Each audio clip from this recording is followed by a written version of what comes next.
Today is the 7th of this fast. I welcome you. Leo ni siku ya 7 ya mfungo wetu na kukaribisha. God will perfect what he started from day 1 today. Mungu atakamilisha alichoanza tangu siku ya kwanza mpaka leo. He will strengthen you again. Atakutia nguvu tena. And it is our enough is enough. Na ni ibada yetu ya tosha ya tosha. As we declare enough is enough, kama tulivyotamka ya tosha ya tosha, it shall be so. Itakuwa hivyo. Somebody say louder amen. Sema amina kubwa. I'm not hearing a louder amen. Sisikia amina kubwa. Our prophetic focus for the month tamko la kinabii la mwezi huu is prayer and fasting. Kuomba na kufunga. Gateway lango kuu to breaking limits. Kuwezesha kuvunja mipaka. Gateway to breaking limits. Lango kuu la kuwezesha kuvunja mipaka.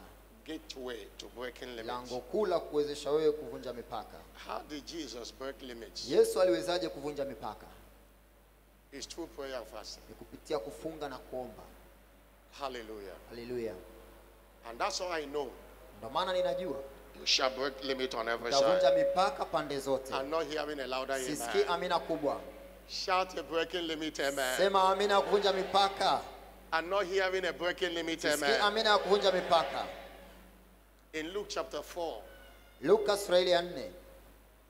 Reading from verse 1 to verse 4. Mstari wa kwanza mpaka ule wa 4. At the age of 30. Kwa na miaka 30. He was still in a carpenter shop. Alikuwa bado katika nyumba ya seremala. Hallelujah. Hallelujah.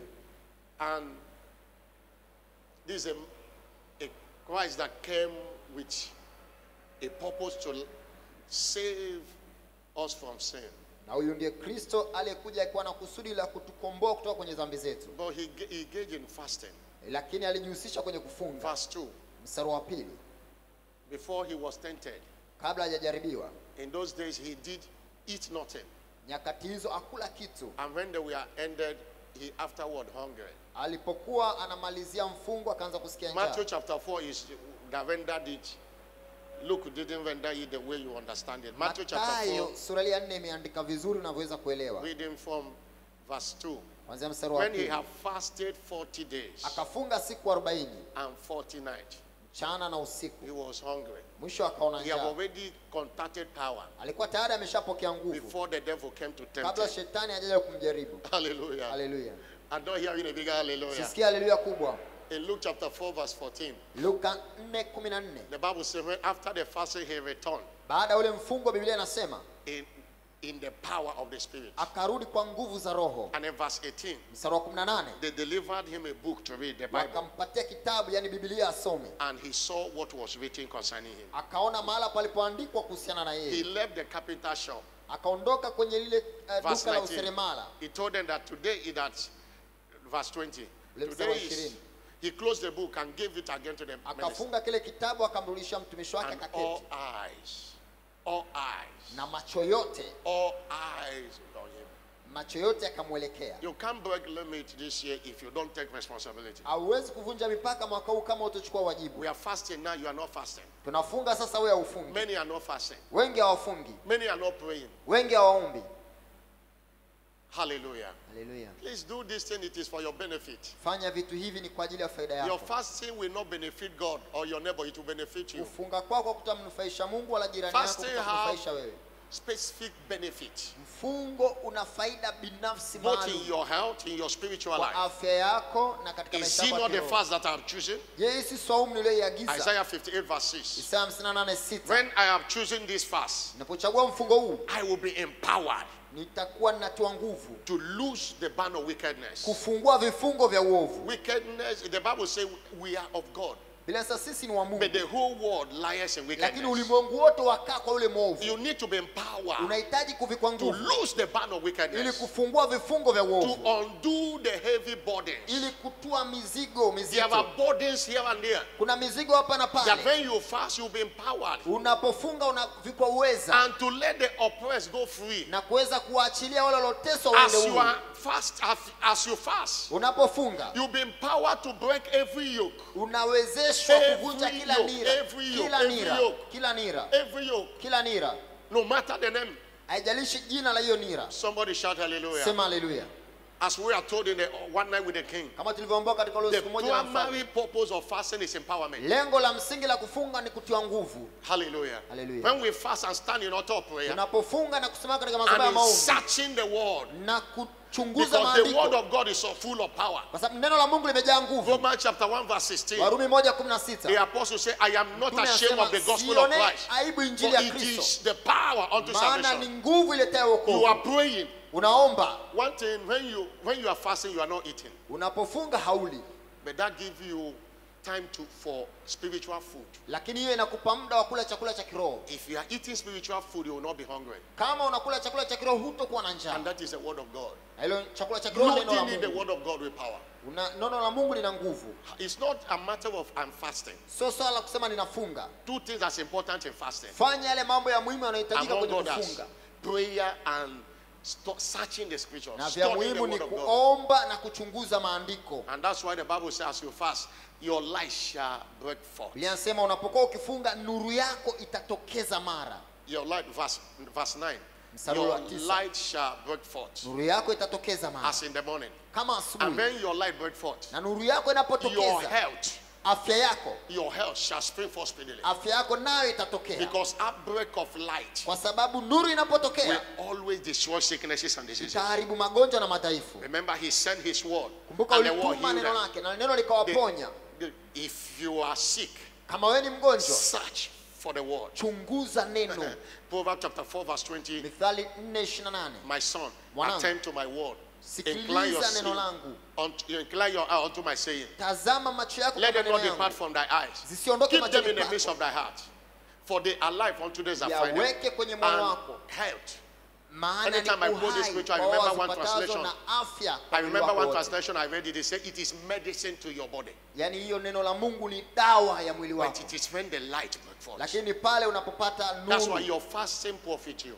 mfungo wako na kunufaisha wewe. Your fasting can terminate that sickness and you will not be spending money on your health. Mfungo wako unaweza kukomesha huo ugonjwa ambao unatumia pesa nyingi hospitalini. It is possible to live a life without sickness and diseases. Inawezekana kuishi maisha yasiyokuwa na magonjwa na madhaifu. And it's a common testimony in this commission. Na ni ushuhuda wa kawaida kabisa katika huduma hii. Somebody shout hallelujah. Sema haleluya. I'm not hearing a bigger Sikia hallelujah. haleluya kubwa. Please fast. The devil will tell you if you didn't eat, you will die. No, you will not die. Tafadhali funga. Shetani anakuambia kwamba usipokula utakufa. Najua Even though huwezi you can't fast kufa. 6 to 6, at least you start by 6 to 12. Before you know, you will reach 2, you will reach 7, you will reach 5. Hata kama huwezi kufunga masaa 12 unaweza ukaanza masaa And take 6 time kwanza. as you are fasting and praying. Na unapokuwa ukifunga na kuomba, Pray. Omba. Because if you are not fasting, Kwa sababu if kama you are hufungi, fasting and you are not praying, kama unafunga na hauombi, it's a mere exercise, maybe dieting you are doing. yani hapo ni kama tu unaweka ratiba ya ya We find out chakula. that fasting expedites answers to prayers. Utagundua kwamba mfungo unaharakisha majawabu It ya maombi. facilitates answers to prayers. Inaharakisha majawabu ya maombi. Hallelujah. Haleluya. Have you asked yourself, Ushawahi kujiuliza? despite that Jesus came as a son of God, Asio kujalisha Yesu alikuja kama mwana wa Mungu. he have to fast. Ilibidi yeye He have afunge. to, he have to pray. Ilibidi aombe. Even from the baptism. Hata kwenye ule ubatizo. In Luke chapter 3 verse 21. Luka 3:21. The heaven opened when he prayed. Mbingu zilimfungukia Others were alipoomba. going to the baptism. Wengine walikuwa kwenye And the Bible ubatizo. said Jesus was going Biblia inasema Yesu wakati anaenda and praying. alikuwa And the akiomba heaven opened. na mbingu zikamfungukia. And you think that you can do without prayer. Na wewe unadhani unaweza kuishi pasipo maombi? Esther couldn't do anything if not they fasted and prayed. Esther asingeweza kufanya kitu isipokuwa kufunga na kuomba. In Esther chapter 4 verse 16. Esther 4:16. Because there are activities of favor Kwa sababu kuna shughuli za mwovu that you must crumble, you must smash. ambazo inabidi uzitawanye, uziangushe. Hallelujah. Haleluya. I believe that it was this fasting and prayer Ninaamini ni huku kufunga na kuomba that turned things around for them. kuliko wageuzia Because the mambo next kwao. verse, Kwa sababu sasa Esther went and unafuata. met the king. Esther alienda kukutana na mfalme, She obtained favor. akapata kibali. In verse 6 or thereabout, Mstari wa 6. Mordecai was promoted. Mordekai, And you see, Haman that want to destroy them, yule Was Hamani hanged. aliyepata kuwaharibu, although it was settled on that 3 days that alinyongwa, lakini haya matokeo yalipatikana kupitia mfungo aliofungwa. somebody shout hallelujah. Sema haleluya. Please fast. This 2020 is a wonderful year. mwaka 2020 mwaka wa kupendeza. God servant said last Friday that God told him to tell Winners family. Mtumishi wa Mungu alituambia jana, Mungu alimwambia awaambie washindi. It is a year to watch. Kwamba ni mwaka wa kutazama sana. It is a year to watch. Ni mwaka wa kutazamwa sana. Don't joke with this year. Usiuchezee mwaka huu. Hallelujah. Hallelujah. Lay the foundation now. Tengenezee msingi sasa. Psalm 11 verse 3 says, if the foundation be destroyed, Zaburi 11:3 inasema what kama can misingi the ikiharibika, righteous do? mwenye yake atafanya nini? We are not wasting our time fasting. Hatupotezi muda wetu tunapofunga. Hallelujah. Hallelujah. We have been on this for many years now. Tumekuwa tukilitendea kazi hili kwa miaka mingi. Please fast. Tafadhali funga. Somebody shout hallelujah. Sema hallelujah. Don't allow your work to stop you from fasting. Usiruhusu kazi yako ikuzuie usifunge. And don't allow your fasting to stop you from working. Na pia usiruhusu mfungo wako ukuzuie usifanye kazi. We are fasting and we are working. Tunafunga na tunafanya kazi. Somebody shout hallelujah. Sema hallelujah.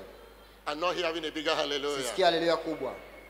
We are looking at engaging the power of prayer and fasting. Tunatazama somo kutumia ile nguvu ya kufunga na For kuomba supernatural breakthrough. ili kupata mpenyo wa kiungu. In the first service, I told the people, and in their presence, I thank God Kwenye for ibada 10 years of ministry. Kwenye ibada ya kwanza niliwaambia namshukuru Mungu kwa miaka 10 ya huduma. Today, Kwamba leo Mercy 10 years. inatimiza miaka yangu 10 I ya started huduma. pastoring in this church. Nilipoanza kuchunga kwenye kanisa As a hili. resident pastor, I'm still standing as a resident pastor. Nilianza kuchunga kama mchungaji kiongozi na mpaka Clap your sasa hand for nimesimama Jesus kama Christ. mchungaji kiongozi. Mpigie Bwana Yesu makofi. Clap your hand for Jesus Mpigie Christ. Bwana Yesu Kristo makofi. Celebrate God and not say clap for me. Sherekee Mungu. Hallelujah. Siseme unipigie mimi And I makofi. return all the glory to Him. Na utukufu wote na ulisha kwake. I said a lot in the first service and I sang to God, Nilisema mengi kwenye ibada ya but kwanza. I won't do so in this second service. Sitafanya I hivyo appreciate katika Him ibada ya pili. for all Na washukuru kwa He did yote for me ambao mmenifanyia and all He's about to do. na kwa yale ambao And this is, mnapanga I'm kunifanyia. beginning ministry now. Tangu nimeanza huduma sasa. That's what the Holy Ghost tells me. This is just the beginning now. Na Roho Mtakatifu ananiambia hapa ndo kwanza ninaanza. Hallelujah. Haleluya. We have said that the last days Tulisema kwamba nyakati za mwisho, siku za is mwisho the days of prayer and fasting in ni the body of Christ. siku za kufunga na kuomba katika mwili wa Kristo. Because there are things God have destined for us in this Kwa last sababu days. kuna vitu ambavyo Mungu ametuandalia katika nyakati za And mwisho. also in these last days, Pia katika nyakati za mwisho, the devil have loosed his arsenals Shetani ameachilia majeshi all yake around the world. ulimwenguni He mote. have loosed his agents. Ameachilia mawakala wake. The Bible says he's walking about, Biblia seeking who inasema will devour. anazunguka huku na huku akitafuta yupi ammeze. You see in 1 Peter chapter 5 verse 8. Petro wa kwanza He 5:8. said, be sober, Samue macho be vigilant, na kukesha, because your adversary, the devil, kwa sababu mshtaki wenu Shetani as a roaring lion, kama simba ungurumaye walking about, nazunguka huku na huku seeking whom he may devour. kimtafuta yupi ammeze. They are walking about looking for who they will take to hell, Wanazunguka who huku they na will huku destroy. ili wamharibu. And that is why in this end time also, Ndio maana katika nyakati za mwisho pia it's a time we must fast and ni pray. nyakati ambazo lazima tufunge na kuomba. Jesus told the disciples, Yesu aliwaambia mitume, watch and pray, kesheni na that kuomba ye enter not into ili temptation. msiingie katika majaribu. Hallelujah. Haleluya. Don't be surprised. Shangae. Churches are praying and fasting. Makanisa yanafunga na You kuomba. can't count how many churches doing the fast. Many of them I know, Wengi najua wengi wanaoshiriki katika kufunga na kuomba. including Orthodox churches, Hata makanisa yale ya zamani because this is the time of prayer and fasting. yanafunga na kuomba kwa sababu hizi ni nyakati za kufunga na Those who kuomba. attacked prayer and fasting before, Wale walikuwa wakishambulia kufunga na kuomba those huko who nyuma, say it does not matter, wale walikuwa wanasema haina umuhimu, they are fasting more than now. sasa hivi wanafunga zaidi. Somebody shout hallelujah. Sema haleluya. Don't be left behind. Usiachwe kwenye hili zoezi. Don't be left behind. Usiachwe. If Jehoshaphat didn't proclaim fast in 2 Chronicles chapter 7, Kama Yehoshafati asingetangaza mfungo katika ile nyakati the wa seven pili nations that came 23, against them could have destroyed them. yale mataifa matatu yaliyowainukia They yangewaharibu. proclaim a fast. 2 Chronicles chapter 20 verse 7. Nyakati He wa proclaimed a pili fast throughout Judah. 23 walitangaza mfungo katika Yuda, And that was how their victory came. na hapo ndio waliweza kupata ushindi. You must fast. Lazima ufunge. Hallelujah. Haleluya. And we also look at the features of this last days. Tuangalie sifa za nyakati za mwisho. We say the last days is the days of power. Tusema nyakati za mwisho ni nyakati za nguvu. And also the days of vengeance. Pia ni nyakati za kisasi. And that we look at last Sunday. Na ndicho tutakachoangalia. And also we say there is a days of outbreak of revelation. Pia tusema ni nyakati za kupatikana ufunuo. And that's what we look in the first service. Ndio tulichotazama ibada ya kwanza. And secondly today, cha pili leo, one of the features of the last days mojawapo ya sifa za nyakati za mwisho is the release of the manifold wisdom of God. Ni mwachilio wa hekima ya Mungu ya namna nyingi. Manifold wisdom of God. Hekima ya Mungu ya namna nyingi. We cannot rule and reign without wisdom. Hatuwezi kutawala pasipo hekima. Remember in Proverbs chapter 4 verse 7. Mithali 4:7. The Bible says wisdom is a principal thing. Hekima ni ya muhimu. In your business, if you must break forth, you need wisdom. Kwenye biashara yako ili upate in your ministry, in your career, in your marriage, you need wisdom. Kwenye taaluma, kwenye ndoa. And that's why Proverbs chapter 24 maana Mithali 24 verse 3 and 4. Mstari wa 3 na 4. Proverbs chapter 24. Mithali 24. True wisdom is a house builded. Kupitia hekima nyumba hujengwa. That house does not connote only physical building. Nyumba hapa tumaanishi jengo tu la kimwili. Everything that must stand the test of time must be built by wisdom. Kila kitu ambacho kinapaswa kudumu kinahitaji hekima. In this end time, katika nyakati za mwisho, God have vowed to release his wisdom upon Mungu us. ameapa kuachilia hekima yake. Say wisdom is a principal thing. Asema hekima ni ya muhimu. Therefore get wisdom. Hivyo ipate hekima. And in all you're getting, na katika mapato yako yote, get understanding. Pata get ufahamu. understanding. Pata ufahamu. Somebody shout hallelujah. Sema hallelujah. Those that rule and reign, they reign in wisdom. Wale wanaotawala wanatawala kwa hekima. What promoted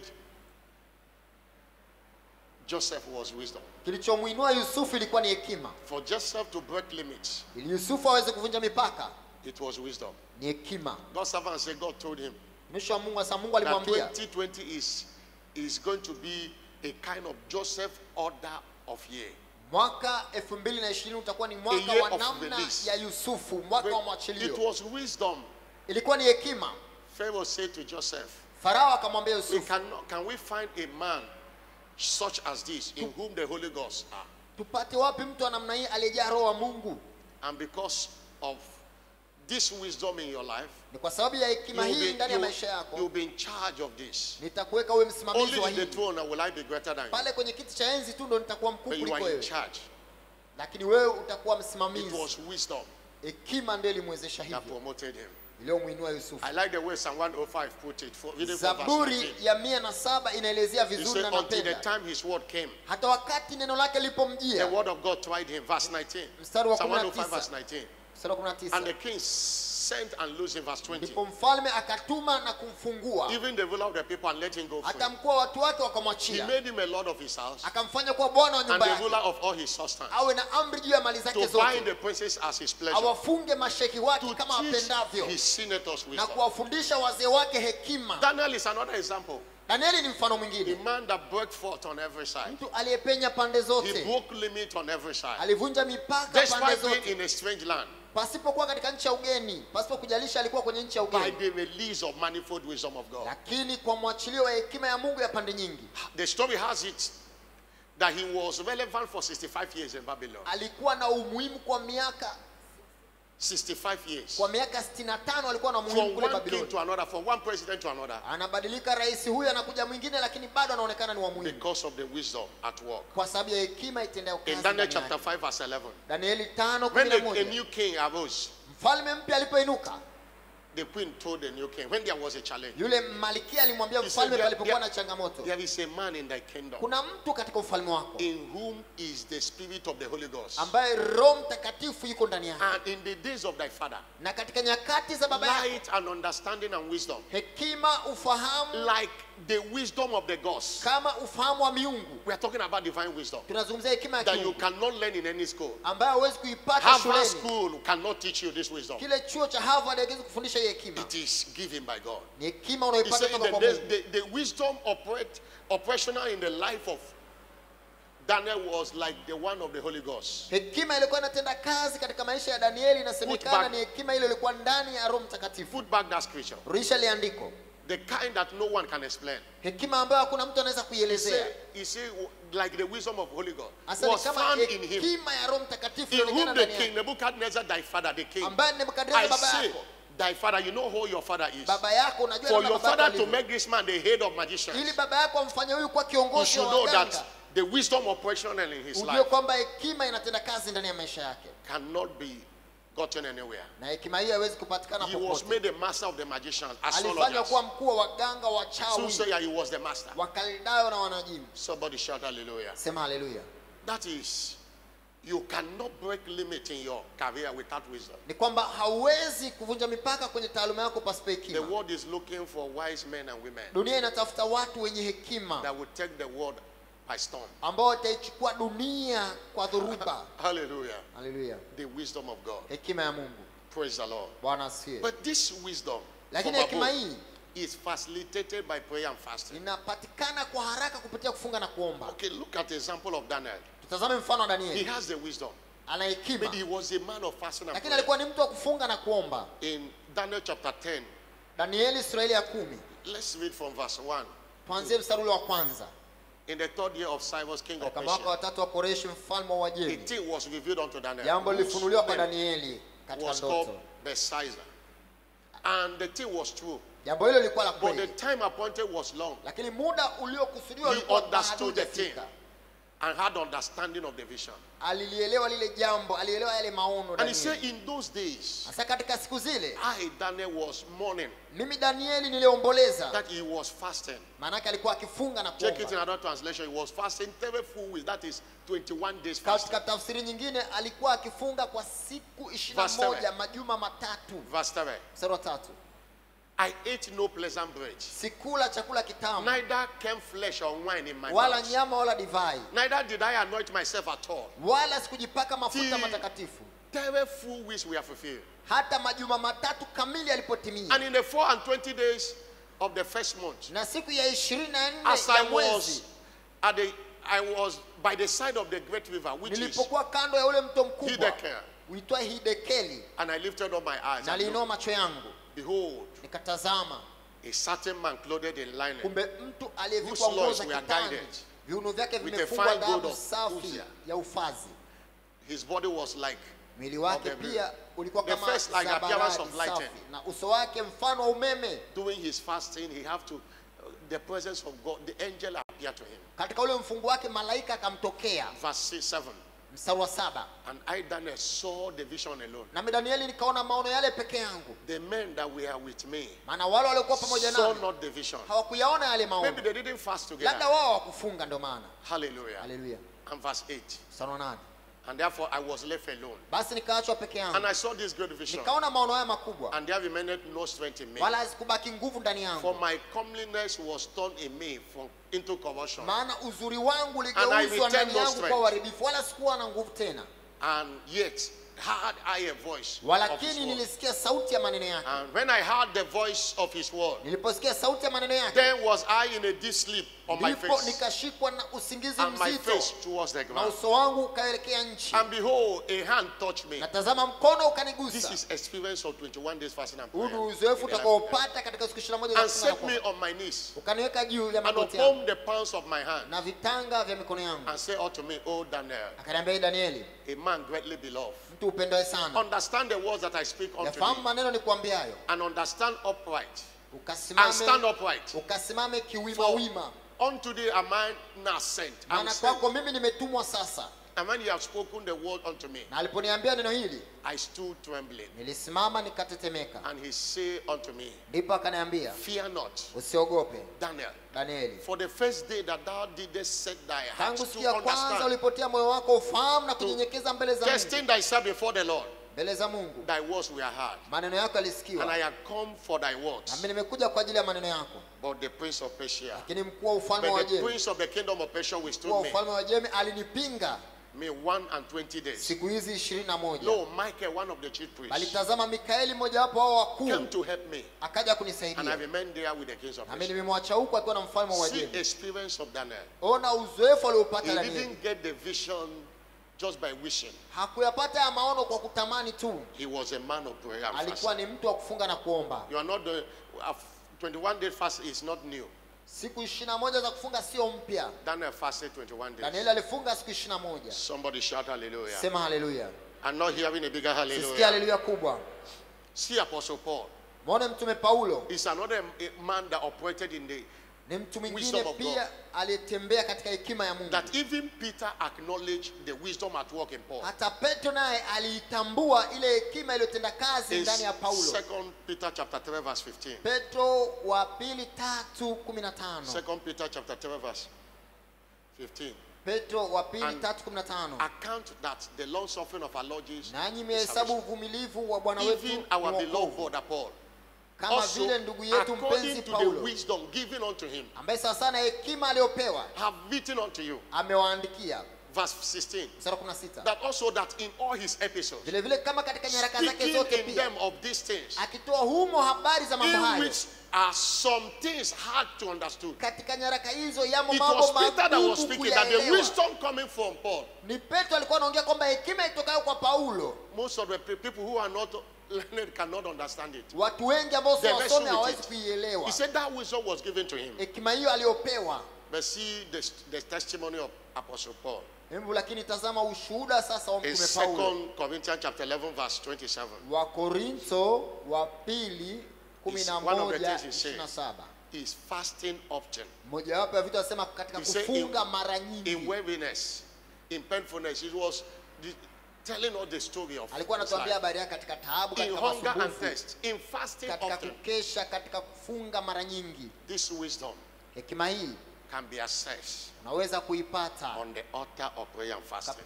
Katika madhabahu ya kufunga na kuomba. James chapter 1 verse 5. Yakobo 1:5. Any of you lack wisdom, ikiwepo mtu amepungukiwa hekima, let him ask of God, naombe toka kwa Mungu, that giveth to all men liberally, yeye awapae watu wote, and upbraideth not, and it shall be given unto him. Na hawanyimi, ukiomba hivyo utapewa. One of the things you ask in fasting and prayer is wisdom. Moja ya kitu unachoomba katika maombi ni hekima. You cannot do without wisdom. Huwezi kuishi pasipo hekima. And as you continue in this fast and pray, na unapoendelea katika kufunga huko na kuomba, God will grant you manifold wisdom. Mungu atakupa hekima ya namna nyingi. You will access the manifold wisdom of God. Utapata hekima ya namna nyingi kutoka kwa Mungu. Sisikia amina kubwa. What are the profitable approach to fasting? Njia za faida za kuendea mfungo ni zipi? Last Sunday we said you must come confessing. Jumapili ya kwanza tulisema inabidi uende ukikiri and forsaking your sin, na ukitubu na kuziacha dhambi zako. We said ya pili tulisema you must refuse to be offended. Lazima ukatae kukwazika. Hallelujah. Hallelujah. Cha tatu, we said you must seek your heart. You must engage your heart in seeking the Lord. Unapaswa uhusishe moyo wako unapomtafuta Mungu. 4. Namba 4. We said you must set objective and goals for the fast. Tulisema katika mfungo wako andaa malengo yako. Today we look at another 4. Leo tunatazama njia nyingine 4. We said that the profitable approach to this fasting. Njia za faida za kuendea mfungo. In the first service we say you must come thanking. Kwenye ibada ya kwanza anasema uende mfungo huku ukishukuru, ukimsifu na kumwabudu Mungu. And number 2, namba 2, that you must engage the force of faith. Uende mfungo ukihusisha imani. That it is a faith-filled prayer that God will answer. Ni yale maombi tu yaliyojaa imani ndio Mungu atayajibu. Number 3 today. Namba 3 leo. We must come boldly and not beggarly. Tunapaswa tumwende kwa ujasiri na si kama omba. It is recommended from Hebrew chapter 4 verse 16. Imeagizwa kwenye Hebrania 4:16. Come boldly. That's the way to come to God. Kwa ujasiri. Let us come boldly. Tukiende kwa ujasiri. Unto the throne of grace. Kile kiti cha neema. That we may obtain mercy. Ili tuweze kupata rehema. And find grace. Na kupata neema. To help in the time of need. Ya kutusaidia wakati wa mahitaji. You don't come before God beggarly. Haumwendei Mungu kama ombaomba. You must be conscious of your relationship with him. Unapaswa uwe na utambuzi wa uhusiano wako wewe na Mungu. You must be conscious that he is a loving father. Unapaswa utambue kwamba yeye ni baba mwenye upendo. We don't beg God in prayer. Atumbembelezi Mungu katika maombi. We come before him with boldness. Tunamwendea kwa ujasiri. And that boldness, na ule ujasiri, is rooted in the revelation of the word. Una msingi katika ufunuo wa neno. If you know God and you know his word, kama unamjua Mungu na unajua neno lake, you will not beg him. Hautambembeleza. What we do in prayer, tunachofanya katika maombi, is reminding God of his word. Ni kumkumbusha Mungu neno lake. God, you say this. God, you say that. Mungu ulisema hiki, ulisema kile. Is it not written? Je, haijaandikwa? And you come before him with boldness. Na unamwendea kwa ujasiri. You will scold your son if your son comes to you begging, utamkemea mwanao kama anakuja kwako akibembeleza kama ombaomba vile, begging for school fees. kiomba kibembeleza ada. A son knows the relationship. Mwana anajua uhusiano. He comes there and says, Daddy, my school Anakuja, fees. baba, ada They say we yangu. should bring school fees. Tumeagizwa tupeleke ada. He doesn't beg Habembelezi. because he knows that the daddy has the capacity Kwa sababu anajua baba yake ana and the uwezo. capability Ana uwezo to fill the bill of school fees. wa kulipa ile ada ya He shule. comes boldly. Anakwenda kwa ujasiri kabisa. Somebody shout hallelujah. Sema haleluya. And that is the way we will come to God. Hivyo ndo namna tunaenda kwa Mungu. Boldness is different from pride. Ujasiri ni tofauti na kiburi. Boldness is assurance and confidence. Ujasiri ni ule You uhakika na in your Father. kujiamini. Somebody shout hallelujah. Sema haleluya. Somebody shout hallelujah. Sema haleluya. Let us come boldly to him. As we continue in Tumwendee this kwa fast, ujasiri. Tunapoendelea katika mfungo huu, we must come with boldness in tumwendee heart, kwa ujasiri utokao moyoni in prayers. katika maombi. I find out in 1 Kings chapter 18 verse 28 to 38. Wafalme wa kwanza 18, You see the boldness of Elijah. utaona ule ujasiri wa Eliya. Hallelujah. Haleluya. I say hallelujah. Haleluya. Verse 29. Mstari ule wa 29. Hallelujah. Haleluya. I say hallelujah. Haleluya. Go to verse 38. Nenda mstari wa 38.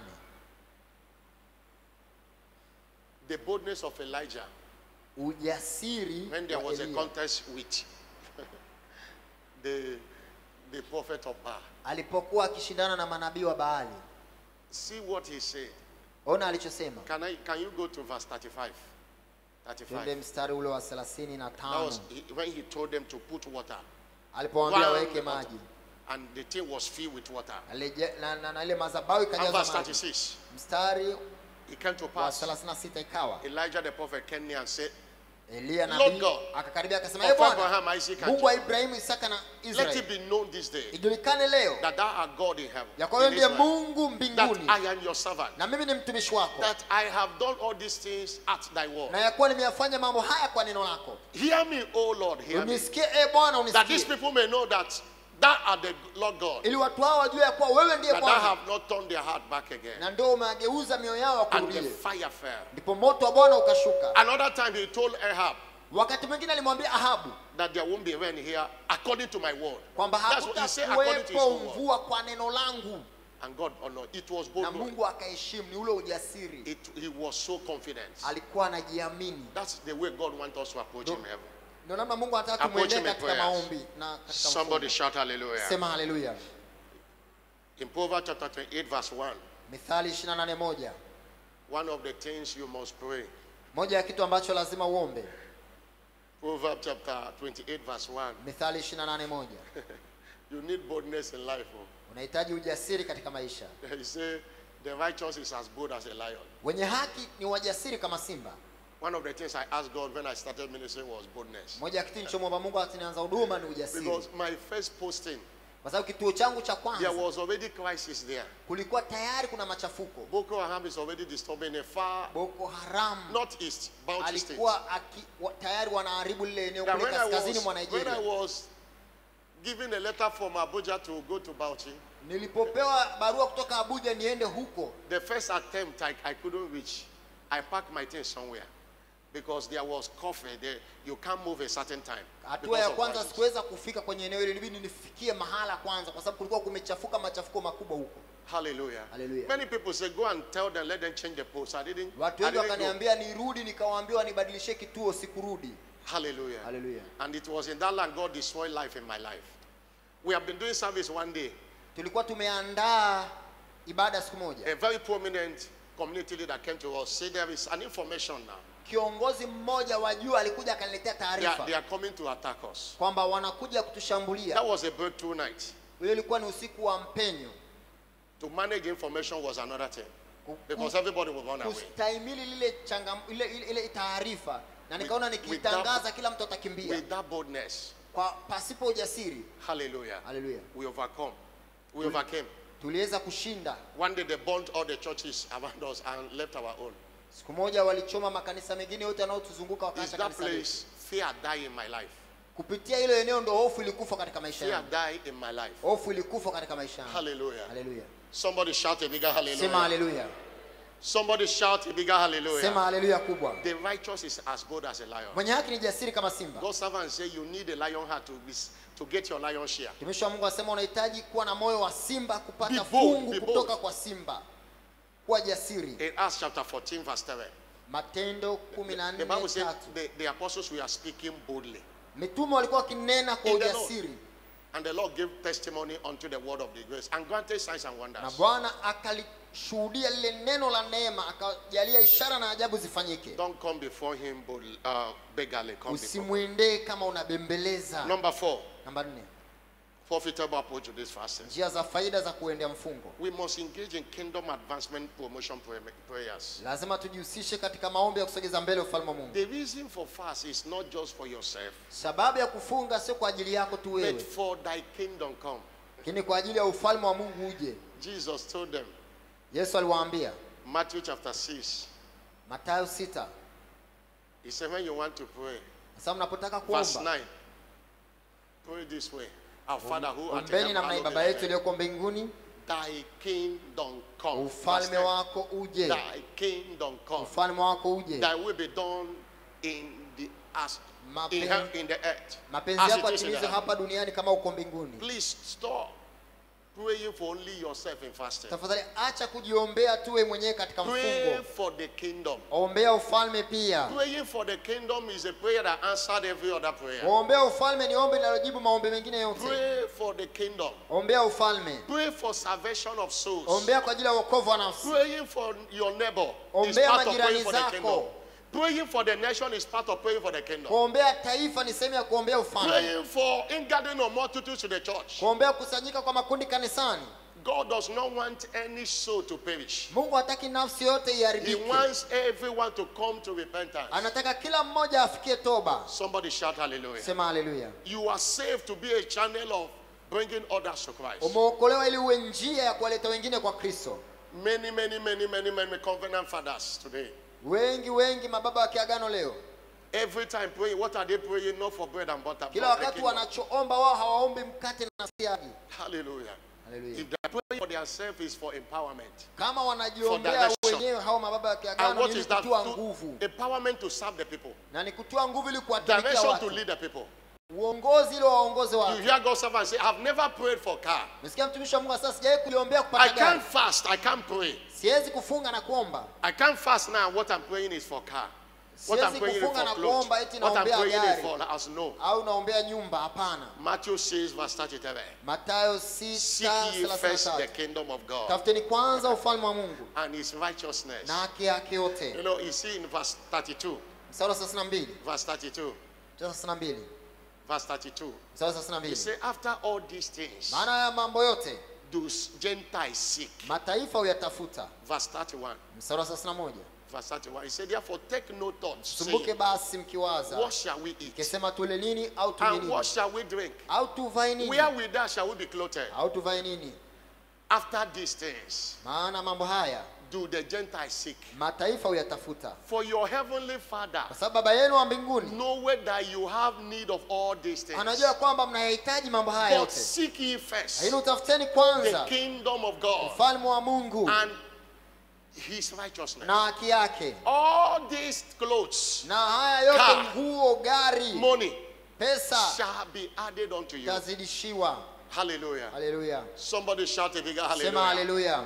We are praying. What are we praying for church? Tunaombea For nini? the people. Tunaombea watu.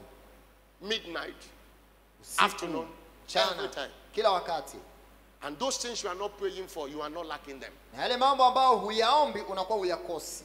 Matthew 6:33 walk. Mathayo 6:33 inatenda kazi. Somebody shout hallelujah. Sema haleluya. How can you come to church without praying for that service? Unawezaje kuja kanisani na haujaiombea hiyo ibada? How many, these 7 days, have you taken even 10 minutes to pray? Katika hizi siku 7, je, ushawahi kuchukua hata For dakika the kingdom. 7 kuombea ufalme? When we raise prayer for the kingdom, Tunapotamka ombi kwa ajili ya ufalme, you don't even know, you won't join.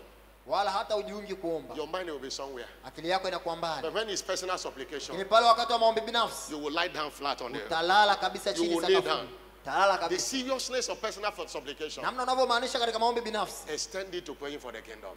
Ipeleke hiyo namna ya kumaanisha katika kuombea ufalme. Somebody shout hallelujah. Sema hallelujah. Most of the time, you say, pray for yourself. What will I even pray for myself for? Apart from empowerment. Mara nyingi najiuliza nijiombe nini mimi bali na kutiwa nguvu. On the church. Hallelujah. Hallelujah. I'm not sick. I say, God, Lord, heal me, heal me. I'm not sick and I will not be. Mimi si mgonjwa, siwezi kumwambia Mungu aniponye na sihitaji hilo. What will I be praying for? Nitakuwa naombea nini? God, gather multitude. Mungu kusanya Lord, makundi. bless them. Mungu wabariki. Lord, save souls. Mungu okoa nafsi. Over and over again. Maombi hayo ndio ninakuwa nikiomba tena na tena. God answered and giving you health. Na Mungu anakujibu, anakupatia afya, nakupa pesa, giving you what you desire. nakupa kile unachokitamani. This is the way to make fasting profitable. Hii ndio namna ya kufanya mfungo na faida kwako. Somebody shout hallelujah. Sema hallelujah. Somebody shout hallelujah. Sema hallelujah. If your neighbor is sleeping, wake your neighbor up. Kama jirani yako amelala, somebody shout hallelujah. Sema hallelujah. If your neighbor is sleeping, wake your neighbor Kama up. jirani yako amelala, muamshe. Somebody praise Master Jesus. Bwana asifiwe. And as I close today, napofunga leo on this subject of enough is enough, katika somo hili yatosha, we are going to pray. Tunakwenda kuomba. In the first service we prayed 10 prayers. Kwenye ibada ya kwanza tuliomba maombi 10. And I have reserved another 10 for this second service. Nimebakisha maombi mengine 10 kwenye ibada ya pili. But let me make you understand this enough is enough. Lakini nataka uelewe hii yatosha ni nini. Let me read Jeremiah. Jeremiah chapter 50 verse 33. Tusome ile Yeremia 50. Jeremiah chapter 50 verse 33 to 34. Mstari wa 33 na 34. Thus says the Lord of hosts. Ndio asema Bwana wa majeshi. The children of Israel and the children of Judah were oppressed together. Wana wa Israeli na wana wa Yuda waliteswa kwa pamoja. Captive. Walichukuliwa mateka. Held them fast. Waliwafunga. And refused to let them go. Na wakakataa kuachilia. There are things that refuse to let you go. Kuna mambo ambayo hayataki kuachilia. It might be sickness. Inawezekana ikawa ni ugonjwa. It might be marital delay. It might be poverty. It might be barrenness. He hold you captive. Vinakufunga mateka. Enough is enough is let me go. Lakini yatosha maana yake niachie niende. Lose him and let him go. Mfungue na umwache aende. Somebody shout hallelujah. Sema hallelujah. You are telling sickness enough is enough. Unawaambia ugonjwa yatosha. Let me go. Kwa maana mengine niachie niende. Enough is enough connote ending an issue of concern. Yatosha maana yake kukomesha ile changamoto yako. And it begins by you understanding. Inaanza na wewe kuelewa. That there is no challenge. Kwamba hakuna changamoto without an end. Ambayo haina mwisho. There is no issue of concern. Hakuna changamoto that has not an end. Ambayo haina mwisho. And it will not end on its own. Na hiyo changamoto haitajiishia yenyewe tu. Most of them are sponsored by the devil. Kwa sababu nyingi zinaanzishwa na shetani. It takes God to end it. Inamhitaji Mungu kuzikomesha. That's why Nahum chapter 1 verse 9 says. Ndio maana Nahum 1:9 inasema. What do you imagine of the Lord? Na waza nini juu ya Bwana? He will make an utter end. Yeye hatakomesha. Hallelujah. Proverbs 23 verse 18. Mithali 23:18. There is an end. Hakika uko mwisho. He says surely there is an end. Hakika uko mwisho. And what you are saying in enough is enough. Kile unachosema katika yatosha. You are saying that sickness end now. Unasema unawaambia ugonjwa uishe sasa. Unaiambia changamoto uishe sasa sio kesho. When do you want that challenge to end? Unataka lini hiyo changamoto ishe? I didn't hear you. Sikusikii. When do you want that challenge to end? Unataka hiyo changamoto ishe lini? Remember that we serve a now God. Kumbuka tunamtumikia Mungu wa sasa. That will always have respect for your now faith. Ambaye ataheshimu imani yako ya sasa. And respond in the now. Na ataijibu sasa. Ephesians chapter 3 verse 20 says. Efeso 3:20 nasema. Look at what he says. Say now. Sasa. Unto him that is able. Kwake yeye awezaye. To do. Kutenda. Exceedingly abundantly. Zaidi sana. Now. He's a now God. Ni Mungu wa sasa. And he's demanding for your now faith. Na anahitaji imani yako ya sasa. And he will respond in the now. Na ataijibu kwa sasa. Somebody shout hallelujah. Sema hallelujah. I'm not hearing a bigger hallelujah. Sikia hallelujah kubwa. What does enough is enough connote? Yatosha inamaanisha nini? It means I can no longer tolerate this challenge anymore. Inamaanisha kwamba siwezi tena kuivumilia hii changamoto tena. And God said I should tell somebody. Mungu ameniambia nimwambie mtu. According to Ezekiel chapter 21 verse 27. Sasa na Ezekiel 21:27. He said I will overturn. Sasa nitakipindua. Overturn. Nitapindua tena. Overturn it. Nitapindua tena. And it shall be no more. Na hakitakuwapo tena. that sickness shall be no more. That challenge shall be no more. And I'm talking to somebody, shout a louder amen. Say, I will remove it, I will overcome it. And it shall be no more. Say amen. Enough is enough connotes. This affliction have lasted longer than it ought to. Enough is enough connotes. It is over and stepping into greater heights. Enough is enough connotes. God have to do it this time. God, you have to do it this time. I am not going here except it is done. Somebody shout hallelujah. Hallelujah. But when is it necessary to cry enough is enough? When is it necessary to cry enough is enough? Hallelujah. Hallelujah. I said some things in the first service. And which is so important for us to understand. But I'm not repeating the ones I say in the first service. Hallelujah. Hallelujah. When, number one, when some negative things are occurring in a particular month, season, or interval of a year. There are people that say every January or every May, I don't even have money, will run away from me. Every August I must have this sickness. It's time to cry, enough is enough. Number two, when you notice that you are always moving with wrong people, employing wrong people, doing business with wrong people, even hiring wrong housemates, you must cry, enough is enough. This thing has spiritual undertones. Number three, when you discover that you labor so hard without result, without result, it's time to cry, enough is enough. Hallelujah. Hallelujah. I'm not hearing a louder amen. I'm not hearing a louder amen. Number four, when to cry, enough is enough. When you work hard for your organization and the credit or reward or promotion is given to another person, and you are forgotten without explanation. You are the one that did the work. You have been working hard, others will be getting promotion. It is time to cry, enough is enough. Don't what you don't want, you don't watch. Somebody shout hallelujah. Which number now? This is I mentioned, I didn't mention it in the first service. Which number now? Okay, any number you number it. Another number. When everything you touch or do dies, they brought you into business, it dies. Everything you do or touch dies. You see the business, others are doing it, and when you come, everything comes. There is a force behind it. It's time to cry, enough is enough. Somebody shout hallelujah. Another number. When you notice that your marriage, your work, or your family members are under evil control or regulation. When your marriage is under evil control, it's a time to cry, enough is enough. Somebody shout hallelujah. Somebody shout hallelujah. I'm not hearing a louder amen. And another number.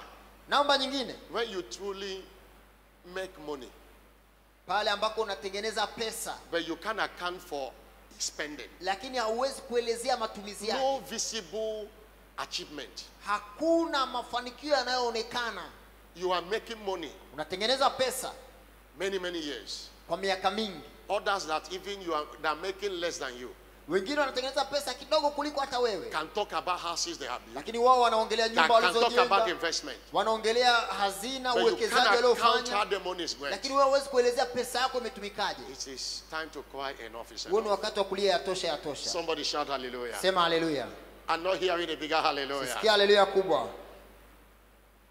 And another number. Namba nyingine. When your spiritual life is zero.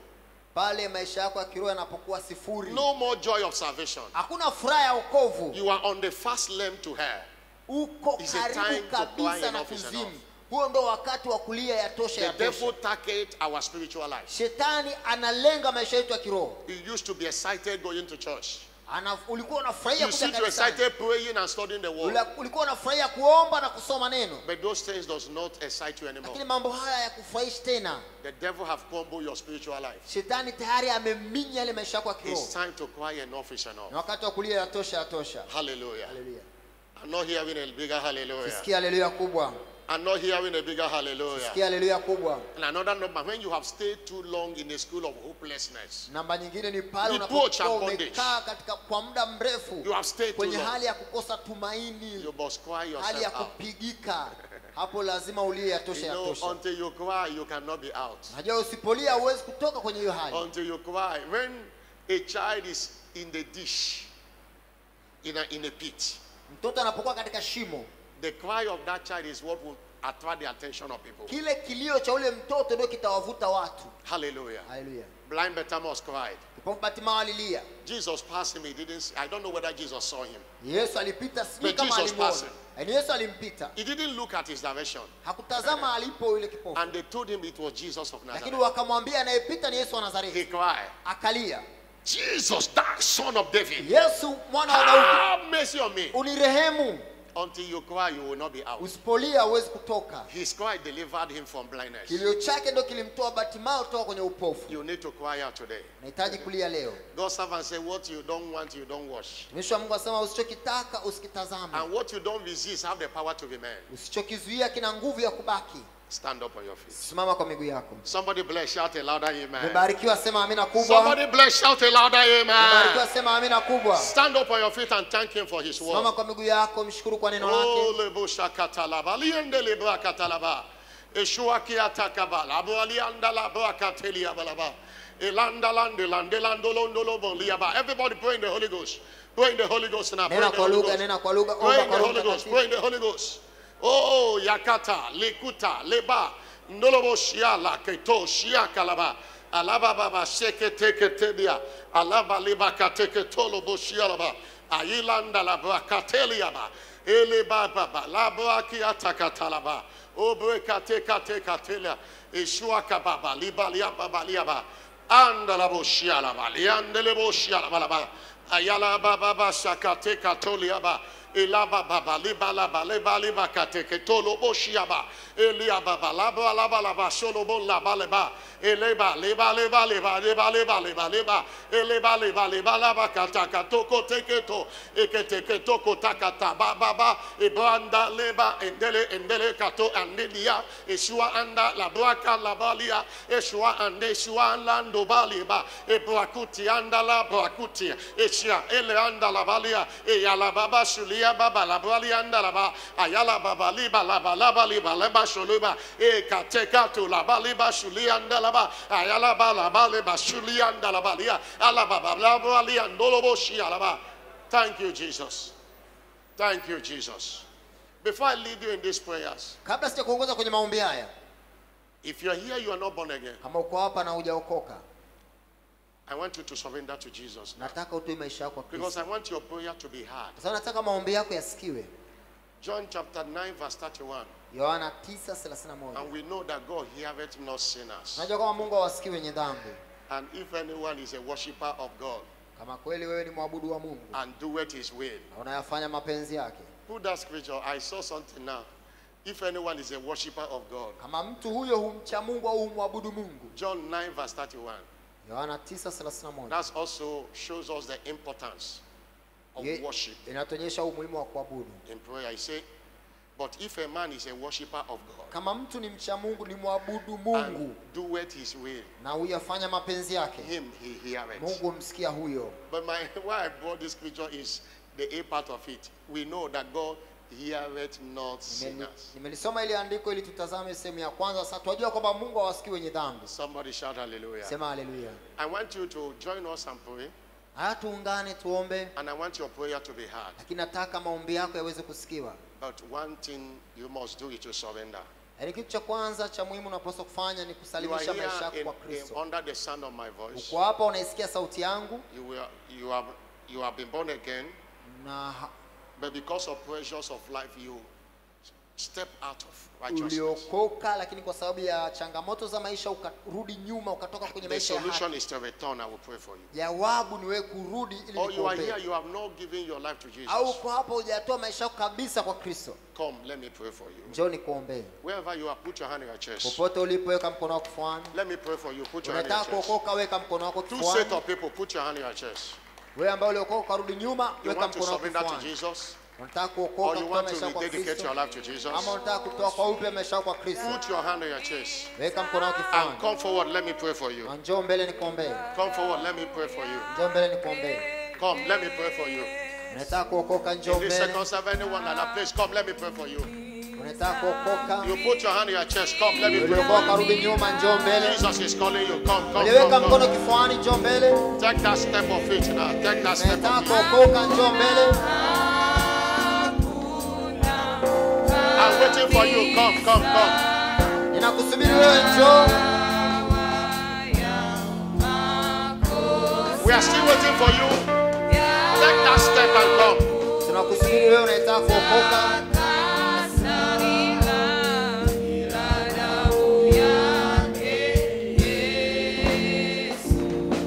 Father, thank you. We give you all the glory. If you are still standing there, we don't have time. Please, you come forward. You know you are not born again. Or you know you want to rededicate your life to Jesus. You come forward. Let's pray for you. Let's pray for you. And we are going to get set for prayers now. I want you to pray. I said in the first service, reading what I posted in WhatsApp and Facebook last night.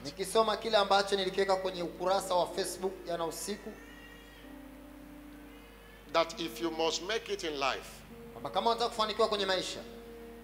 and in this year, among others, do away with gentility Christianity. The cheapest way to be wasted like a chicken is to subscribe to gentility Christianity. Gentility Christianity have made victims of many people. A lot of destinies are tied down. But people are busy praying for bread and butter. And their destinies are tied down. Hallelujah. Hallelujah. To be gentle is to die before your time. To be relaxed as a Christian is to surrender as a failure. It takes a dangerous violence to break limits in 2020. Breaking limits need violence of faith. Matthew 11 verse 12. Since the time of John the Baptist and until now, the kingdom of heaven suffer violence, and the violent, spiritual violence, take what they have promised them by force. I want to lead you in this prayer. Pray with the whole of your heart. Favor you don't stand against today will stand against you tomorrow. In this kingdom we don't war. In the midst of battle, we war before the battle arises. Join me and pray these prayers. We might repeat the ones we pray in the first service if we finish these 10 prayers on time. Prayer number 11.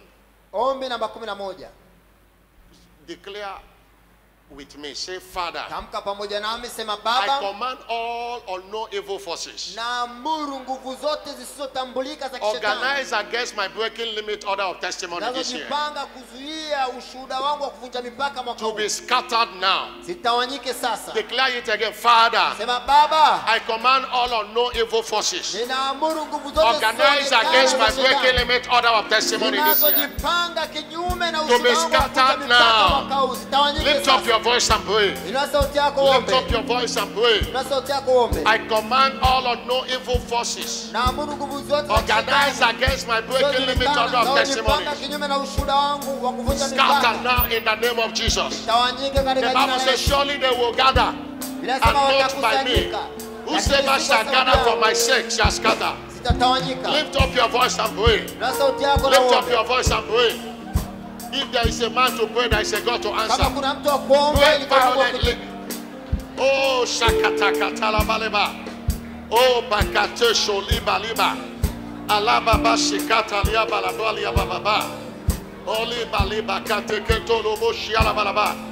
Alaba seketo liba. Andalaba sholiaba baba.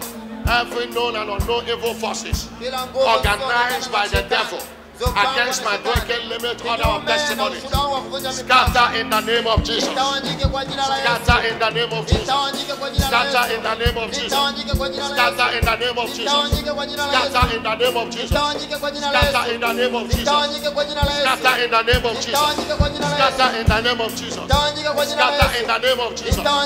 Somebody lift up your voice and pray. Alababa shakata la balaba. Olobo shiaka baba li balaba. Oli kata katoliaba. Alaba sholi bakate katolia balaba.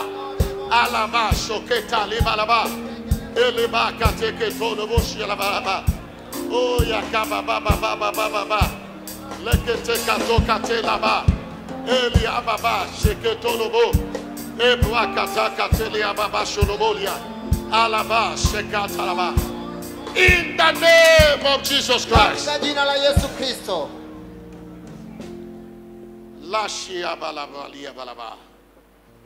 In Jesus' glorious name we are praying. I'm not hearing a louder amen. Number 12. Decree, say, Father, I decree. Natamka. Let all satanic powers kila nguvu zote za kishetani denying me of my due miracles zinazozuia muujiza wangu ulio tayari receive the stone of fire now. Vipokee jiwe la moto sasa. In the name of Jesus katika Christ. jina la Yesu Lift up your voice and pray. Inua sauti yako na Let uombe. all satanic powers Kila nguvu za kishetani denying me of my due miracles. zinazozuia muujiza You are wangu due ulio for tayari. miracles, but they are denying Uko you. tayari kupata Lord, the muujiza. satanic powers denying me of my due miracles. Zinaonizuia muujiza wangu Receive the ulio stone of fire now. Vipokee In jiwe la moto. the name of Jesus Katika Christ. jina la Yesu I Kristo. set their altar ablaze. Na In the tawanya name of madhabahu Jesus zao. Christ. Katika jina la Somebody Kristo. pray this prayer with understanding. Omba ombi kwa ufahamu. Alabakatoshia kabalaba. Elabababababababababababa. Andelebo. Alabrakatoko toloboshialaba. Eliakataka boshialabalaba. Alabalia baba solobolia balaba. Alia baba seketeliaba. Alabalaba solobolia balabalaba. Obekate katelia baba. Ale kate kaboshi alabalaba. Alia baba solobolia balabalaba. Alia baba solobolia balabalabo shalaba. Alia baba solobolia balabo solobo. Lift up your voice and pray. Every satanic power denying my due miracles. In the name of Jesus. Receive the stone of fire now. And be destroyed. In the name of Jesus Christ. Alama solobo. Olobo shiaka balabalaba. Elando lobo shialaba kateliaba. Elaba baba solobo liabalabala boshialaba. Alaba shelebo liabalaba. Elia baba solobo liabalabalaba. Alia baba sholobo liabalabalaba. Alia baba solobo katalaba. Somebody lift up your voice and pray. Somebody lift up your voice and pray. Ole kata sekatoliaba. Shiaka baba bakatelia baba. In the name of Jesus Christ. Any miracle they have denied you. Kila muujiza waliokuzuilia. Before this 21-day fasting and prayer is over. It is delivered to you in the name of Jesus. Every hanging inheritances. Kila urithi unaoning'inia. In the name of Jesus. Katika jina la Kristo. It is released now in the name of Jesus. Number 13. Number 13. You are going to declare, say, Father, Baba, I declare enough is enough to every form of oppression over my life and family this year. The Bible says you shall be far from oppression. Lift up your voice and pray. I declare enough is enough. To every form of oppression, oppression of the devil. The Bible says how God anointed Jesus with Holy Ghost and with power, who went about doing good and healing all that's oppression of the devil. Every oppression, enough is enough. Enough is enough. Enough is enough. Enough is enough. Enough is enough. Enough is enough. Enough is enough. Enough is enough. Enough is enough. Enough is enough. Enough is enough. Enough is enough. Enough is enough. Enough is enough. Enough is enough. Enough is enough. Enough is enough. Enough is enough. Enough is enough. Lo shakabalia baba. Declare enough is enough to every form. Oh, shakibali balaba. Declare enough is enough to every form of oppression over your life and your family members this year. You shall not be oppressed by the devil. You shall not be oppressed by sicknesses and disease. In the name of Jesus Christ. Enough is enough. Enough is enough. Anyone under any kind of oppression, you are delivered now. You are delivered now. You are delivered now. You are delivered now. You are delivered now. In the name of Jesus Christ. Thank you, Jesus. It is done. I'm not hearing a louder amen. In 1 Peter chapter 5 verse 10. The Bible says that the God of all grace, who have called you unto eternal glory, aliwaita kuingia katika utukufu wake wa milele. After you have suffered a while, kisha kuteswa kwa muda kidogo, he will make you perfect. Yeye mwenyewe atawakamilisha, establish you, atawathibitisha, strengthen you, na kuwatia nguvu, and settle you, na kukamilisha. Unakwenda kuomba ombi hili. That you have lasted a long. Chochote ambacho kimekaa kwa muda mrefu. The next number 14. Namba 14. Father, I declare. Baba ninatamka. Say, Father, I decree. Baba ninatamka that no one hakuna mtu will ask me, atakayeniuliza, where is your God? Mungu wako yuko wapi? This year 2020. Mwaka huu 2020. In any area of my life. Katika eneo lote la maisha yangu. In marriage, in family, in health, in every area. Lift up your voice. I declare. No one will ask me, where is your God? Lord, in every area of my life this year. No one will ask me. He said, after I've suffered a while, you will establish me, you will settle me. I declare, no one will ask me this year, where is your God? No one will ask me this year, where is your God? No one will ask me this year, where is your God? They will see you in me. You will see your hand in my life.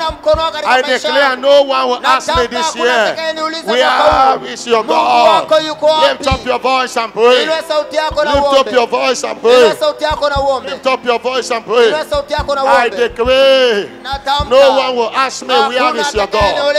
This year 2020, in any area of my life, in my marriage, in my family, in my health, in my workplace, in my business, in my ministry, no one will ask me, where is your God?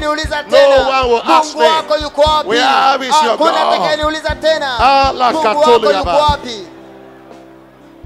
Oh, Lebalia Baba Sholobudia Baba.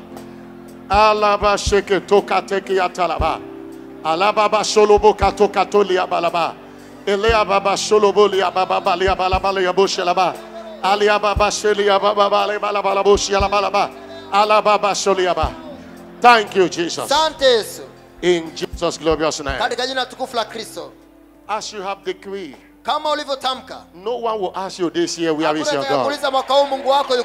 They will see God in your life. They will see the hand of God in your life. When they see you, they will see that God is alive. I'm not hearing a louder amen. I'm not hearing a louder amen. We pray again. Number 15. Say, Father, Baba, I decree, natamka, agent of poverty wakala wa maskini shall not see me this year. Mwaka huu. In the name of Jesus Christ. Agent of poverty shall not see me. I shall touch wealth this year. I shall touch wealth this year. Agent of poverty will not see me. Agent of poverty will not see me. Agent of poverty will not see me.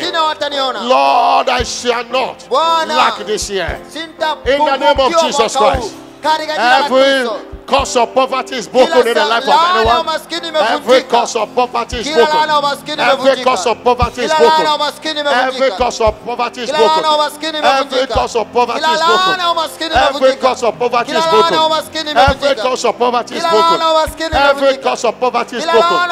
Every cause of poverty is broken. Every cause of poverty is broken. Every cause of poverty is broken. The agent of poverty will not see us. Sholobolia balaba andele ba sholoboshia la balaba ayole ba katakatolia balaba andala ba katokotole balabalabodia shwande katokatochi akata alaba baba le katakato e katokato shala balaba. Thank you, Jesus. Sante Yesu. Agent of poverty will not see you this year. Every cause of poverty upon your life and family is broken now in the name of Jesus Christ. The Bible says in Deuteronomy chapter 28 verse 12 that the Lord bless thee as he have said. The Lord open unto thee and heaven to give rain unto thy land and to bless all the work of thy hand. And thou shalt lend to many nations, and thou shalt not borrow. On the basis of this scripture, we pray this number. Number 16. Number 16. Say, Father, I decree enough is enough to every spirit of debt upon my life. In the name of Jesus, I decree I shall not borrow this year. Lift up your voice and pray. I stand against every spirit of debt. In the name of Jesus, He said, I shall lend to many nations, and I shall not borrow. I shall lend to many nations, and I shall not borrow. I shall lend to many nations, and I shall not borrow. In the name of Jesus Christ, every thought of borrowing is over. Before any need arises, supply will be there waiting. You won't have any occasion to borrow. You won't have any occasion to borrow. Borrow to finance any project. Borrow to pay school fees. It is over. Borrow to eat and anything. Oh Lord, enough is enough. To every spirit of borrowing, enough is enough. To every spirit of borrowing, in the name of Jesus Christ, enough is enough.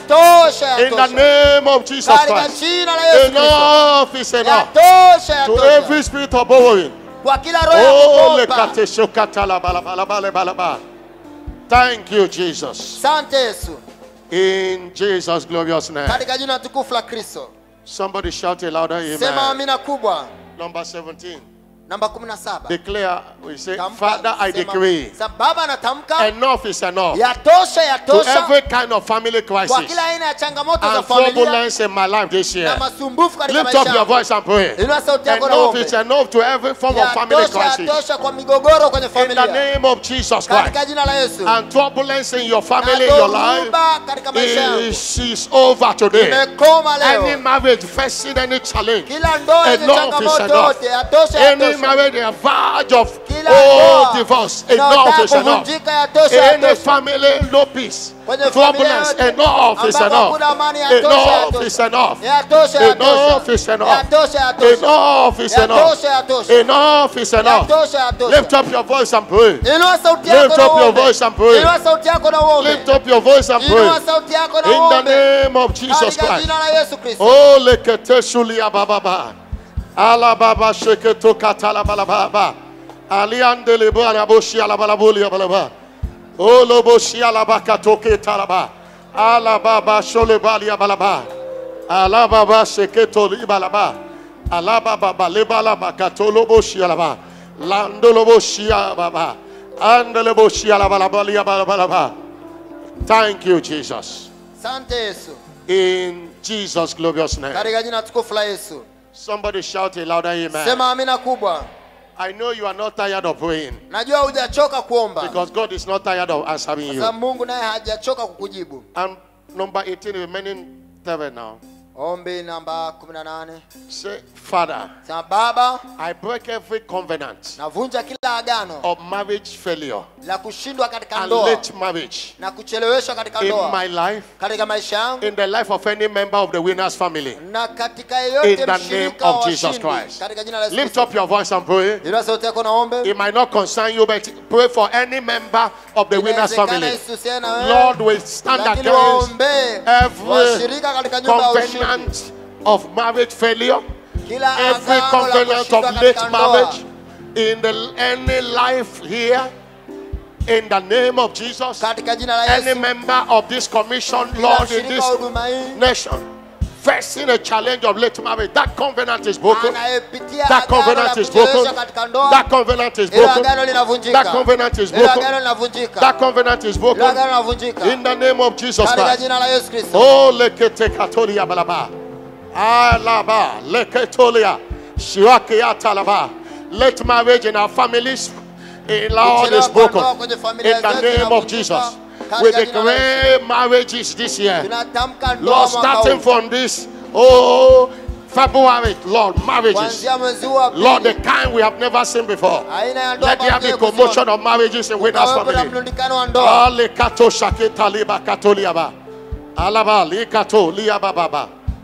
Thank you, Jesus. It is done. Somebody say a louder amen. Number 19. Father, Baba, I disarm every Goliath of my father's house in the name of Jesus Christ. Lift up your voice.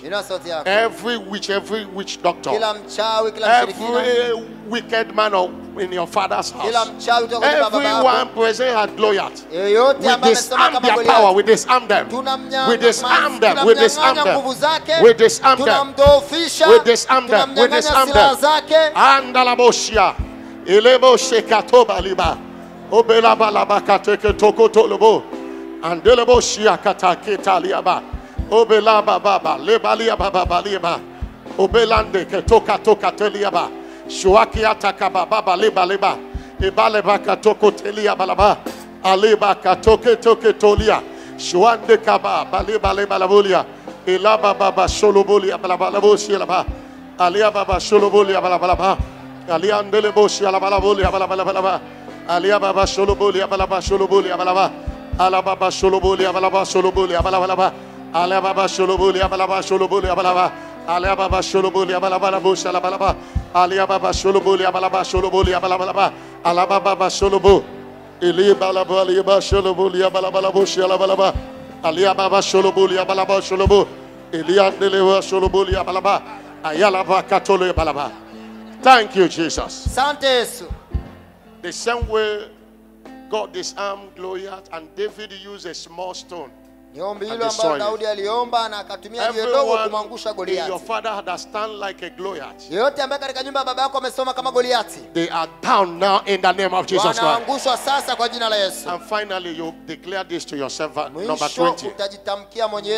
Say, oh Lord, make me a channel of blessing this year in the name of Jesus.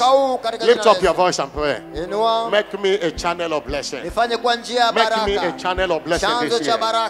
Lord, in my family, in the church of God, in my working place, make me a channel of blessing. Use me to deliver people financially and otherwise. Make me a channel of blessing. Make me a channel of blessing. Make me a channel of blessing this year. Oh, make me a channel of blessing. He said, I will bless thee, and that shall be a blessing. Make me a channel of blessing this year. Make me a channel of blessing this year. Oh, make me a channel of blessing this year. Make me a channel of blessing this year. Make me a channel of blessing this year. Make me a channel of blessing this year. Oh, everywhere I find myself, Lord, bless him, bless him, bless him. Thank you, Jesus. It is done. Somebody shout a louder amen. Now, it is your time to declare enough is enough. Wakati wako sasa kutamka yatosha yatosha. As it concerns you and your life. Kwenye maeneo yote yanayohusiana wewe na familia na maisha yako. You can call it a time of personal supplication. Tunaita na wakati wa maombi binafsi. No, declaring enough is enough. Tamka yatosha yatosha. It might be that sickness that stayed long in your life. Inawezekana huo ugonjwa umekaa kwa muda mrefu maishani mwako. Enough is enough. Inabidi uambie yatosha yatosha. And now I don't want you. Uishe sasa, sikutaki. You have overstayed. Umekaa kwa muda mrefu. It might be that lack. Inaweza kuwa kupungukiwa. It might be barrenness. Kuchelewa katika ndoa. Lift up your voice now and pray. Inua sauti yako sasa na uombe. Lift up your voice and pray. Inua sauti yako sasa na uombe. You are praying for yourself now. Unajiombea wewe. You are praying for yourself. Unajiombea wewe. You are praying for yourself. Unajiombea wewe. Oh, le kateti ya balabando lobondeleba. Eleba la basholobon. Eleba la basholoboliaba. Ayande landeli andele balaba. Lekuteli ababalaba kateli abalaba. Lift up your voice and pray. Cry, enough is enough. Enough is enough. To every unwanted issue in your life and family. Enough is enough.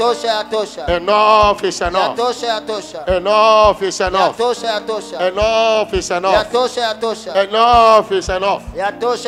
And alabrakatuliaba. Every unpleasant things in your life, enough is enough. Lift up your voice, lift up your voice, lift up your voice. You are praying for yourself. Nobody will pray for you the way you pray for yourself. On this 7th day of our prayer and fasting, on this 7th day of our prayer and fasting, pray for yourself, pray for yourself. If there is a man to pray, there is a God to answer. He said, call on to me and I will answer you. Oh, enough is enough. Oh, you have stayed too much on that mountain. You have stayed too much on that mountain. You have stayed too much on that mountain. It is time to move to another level. It is time to move to another level. It is time to move to another level. It is time to move to another level. It is time to move to another level. It is time to move to another level. It is time to move to another level. It is time to move to another level. Oh, until you cry, you cannot be out. Blind Bartimaeus cried. He said, "Thou Son of David, have mercy upon me." Jesus, Son of David, have mercy on me. Jesus, Son of David, have mercy on me. Jesus, Son of David, have mercy on me. Oh, and he got his sight. Cry unto him. Oh, le katesho katakababa. Thank you, Jesus. Wave your hand and let's appreciate him. Oh, hallelujah, hallelujah, hallelujah. Hallelujah, hallelujah. Oh, blessed be your holy name. Oh, we worship you. We adore you, Jesus. In the name of Jesus Christ. I decree this morning, enough is enough to every harassment of the devil on your life, on your health, on your family, on your children, on your businesses, on your career, on your academics, on your ministry, in the name of Jesus Christ. I decree enough is enough to every up and down in your life in the name of Jesus Christ. The Bible says you shall be above only and not beneath. You will not go down anymore in the name of Jesus Christ. Every struggle of your life, Turn to testimonies today in the name of Jesus Christ. Every unwanted issue, be it sickness, be it marital delay, be it barrenness, be it joblessness, be it poverty and want. Today I decree enough is enough in the name of Jesus. It is over today in the name of Jesus Christ. Every power of darkness standing against your breaking limit order of testimony this year, the fire of the Holy Ghost consume that power in the name of Jesus Christ. It is our year of release. And anything they are holding that belongs to you, it is released now in the name of Jesus Christ. I'm not hearing a louder amen. Every hanging answers to your prayers, they are released now in the name of Jesus Christ. Your miracle job is released now. Your miracle husband is released now. Your prosperity is released now. In the name of Jesus Christ. That contract is released to you now in the name of Jesus. This week you shall receive your appointment letter in the name of Jesus Christ. I'm not hearing a louder amen. And everything you have stand today on this anointing of enough is enough. You shall look for them, you will not see them anymore. And now hearing a louder amen. Because God said, I will overturn and overturn. And it shall be. And I decree supernatural turnaround over your life now in the name of Jesus. Before the end of this fasting, everything you ask God, you will see them physically in your hand in the name of Jesus. You shall not labor in vain in this fasting. In this week, second week of this fast, the grace of God is released upon you. And I decree multiply grace upon your life. I decree fresh outpouring of the spirit of grace and supplication. In the name of Jesus Christ. Wave those hands to Jesus and appreciate Him. Blessed be your holy name.